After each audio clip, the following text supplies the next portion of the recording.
엘리사는 사환에게 큰 솥을 걸고 제자들을 위하여서 국을 끓여라 이렇게 명령을 내렸습니다. 채소를 캐러 들어나가서 들여다가 들포도 덩쿨을 만났는데 그것에서 들호박을 땄습니다. 옷자락에 잔뜩 이제 들고서 돌아와서는 국 끓이는 솥에 그것을 끓였는데 사람들은 무엇인지도 모른 채 먹고 있었습니다. 아마도 들호박은 야생 조롱박이었던 것으로 알려져 있습니다.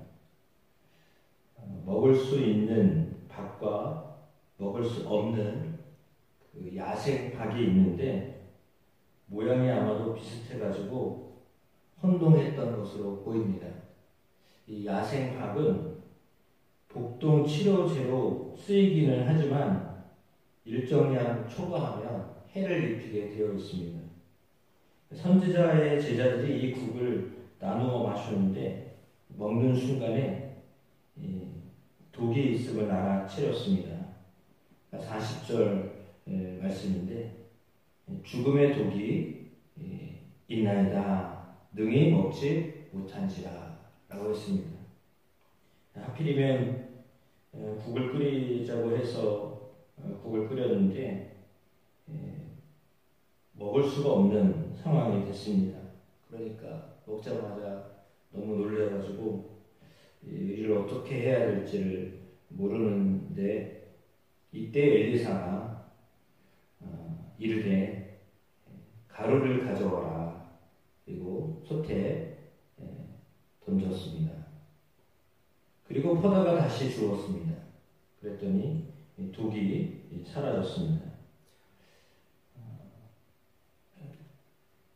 먹을 수 없었고 먹을 수 없을 정도가 아니라 죽을 수도 있는 상황이었다라고 당시의 어떤 상태를 말해주고 있습니다. 좀 배고파서 허겁지겁 먹었을 것으로 보여지는데 그때 먹었더니 독이 퍼져서 상당히 곤란한 상황 속에 놓여 있었습니다. 하지만 하나님의 사람을 통하여서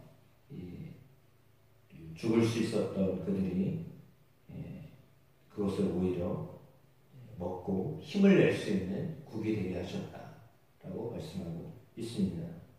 그래서 이 위기를 잘 회복시킨 것으로 알 수 있습니다.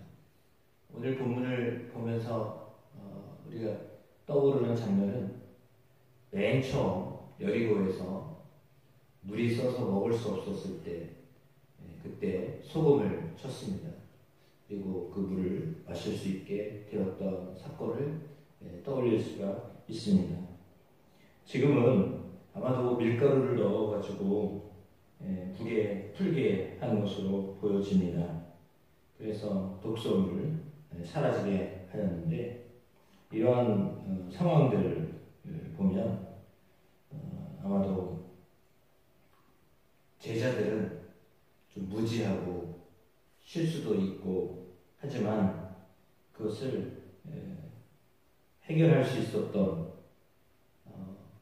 어떤 지식이 있거나 아니면 지혜가 있었던 엘리사를 통하여서 그들에게 어려운 위기가 오히려 전화위복이 되어진 상황으로 보여집니다. 그래서 국이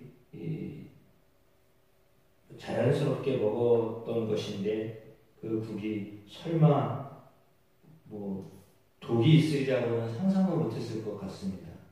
그러니까 전혀 예측도 못했던 일들을 경험했었지만 잠깐의 어떤 그런 위기를 그러나 그 잠깐의 위기가 상당히 위험한 위기였죠. 그 위기를 다시 모면하게 되는 모습을 통하여서 일상의 모습으로 다시 돌아가게 하였다라고 보고 있습니다. 물론 42절에서 44절의 말씀에도 역시 마찬가지입니다. 한 사람이 바알 살리사에서부터 찾아왔습니다. 보리떡 20개, 채소 한 자루를 엘리사에게 건넸습니다. 바알 살리사가 어딘지는 명확하게 알 수 없지만 아무튼 그 지역에서부터 가져온 음식이 제사장에게 바쳐야 했던 것입니다. 근데 이것을 제사장에게 가져가지 않고 선지자에게 가져왔습니다. 선지자에게 가져온 것으로 보아서 아마도 바알에 오염되었던 이스라엘의 정교회의나 또 어떤 불만을 품었을 가능성이 높습니다. 그래서 여호와의 추종자를 섬기려는 것으로 추측해 볼 수 있는데 이 사람이 가져온 음식은 100명이 먹기에는 충분하지 못했던 그런 양이었습니다. 그런데 오늘 엘리사는 그것을 무리에게 주어라 이렇게 말했고 무리에게 나누어서 먹고 남을 것이다 라고 했습니다. 물론 오늘 이 본문을 우리도 여러 차례 보았겠지만 또 이 본문은 오병이어의 기적, 예수께서 행하셨던 오병이어의 기적과 비교해 볼 수가 있습니다. 이렇게 하나님이 하시는 일은 부족한 것 같은데도 넉넉하고 남게 하시는 일을 하게 하시는 분이시다 라고 하는 것을 말해주고 그 어떤 대상이 어떤 사람들이냐면 보통의 사람들, 평범한 사람들이었습니다. 어떤 특별한 사람들이 아니라 평범한 사람들도 하나님의 은혜를 경험할 수 있다라고 하는 것을 알려주는 본문입니다. 그러니까 평범한 사람들이라고 말할 때 그 평범한 사람들은 대부분의 믿는 사람들이라고 볼 수 있습니다. 그렇다면 우리 이 본문이 구약시대에 물론 특별한 엘리사 선지자를 통해서 하나님이 하신 일은 맞습니다. 그러나 그 본래 뜻, 왜 하나님이 엘리사를 통하여서 이런 일을 하셨는가 라고 하는 것을 우리가 되짚어보고 이 말씀을 왜 성경에 기록되어서 그 이후에 모든 세대들이 이 말씀을 읽게 하였는가 라고 하는 것을 생각해 본다면 당시에 한 번 있을 만한 일이 아니라 그 이후에도 일상의 삶 가운데 그 일상이 평범한 일상이어야 하는데 평범한 일상이 되지 아니하고 위기에 놓일 일상이 오기도 한다라고 하는 것입니다. 그러니까 보통 일상이 그냥 쭉 진행되면 사실은 그것도 은혜인데 그 은혜라는 것을 깨닫지 못하고 지나가기가 더 많잖아요. 그런데 오늘 그런 그냥 일상의 삶입니다. 국 끓여 먹고 그리고 그냥 떡 먹고 하는 일들은 그냥 일상의 삶이잖아요. 그 일상의 삶이 자연스럽다라고 볼 수 있는 것인데 그 일상의 삶 가운데서도 하나님의 은혜를 특별히 기적을 경험하게 하신다라고 하는 것을 오늘 우리에게 깨닫게 하시는 것입니다. 그러니까 일상에서도 그리고 보통의 사람들에게도 하나님은 은혜를 베푸시는 분이시다라고 하는 것입니다. 따라서 오늘 우리의 삶에도 일상의 삶을 살다가 갑자기 어떤 어려움을 처하기도 하지만 그 어려움도 극복하게 하시는 하나님이시다라고 하는 것입니다. 따라서 그 하나님을 늘 의지하면서 살아내는 여러분의 삶이 되기를 주님의 이름으로 축복합니다.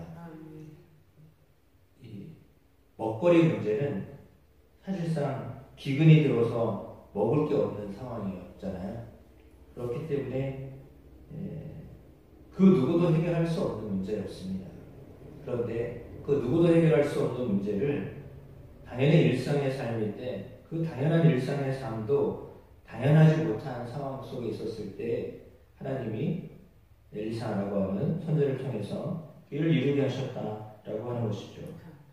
그러니까 우리는 우리의 일상의 삶에서 아주 완벽할 수는 없어도 삶을 살아가다가 또한 그 순간에 문제가 발생하게 되더라도 염려할 것이 아니라 하나님께 의뢰하면 하나님이 그 문제를 다시 회복시켜 주신다라고 하는 것이 본문을 통하여 우리에게 일러주고 있는 이야기입니다.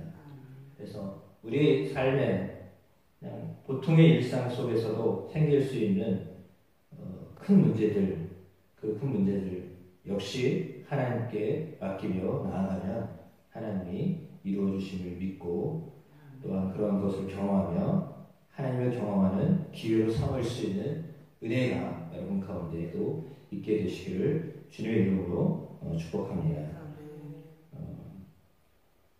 그래서 때로는 우리의 삶 속에 벌어지는 먹는 문제에 대하여 상당히 민감할 수밖에 없는데 그 먹는 문제 역시 하나님이 우리 속에 먹고 죽을 것 같은 것도 먹을 수 있게 하시고 부족했던 것도 넉넉하게 하시는 그런 놀라운 은혜들을 경험케 하시는 것을 보게 해주실 줄로 믿습니다. 여러분 가운데 일상의 삶 속에서도 역사하시는 하나님을 찬양하며 높이려는 은혜가 있게 되시길 주의 이름으로 축원합니다.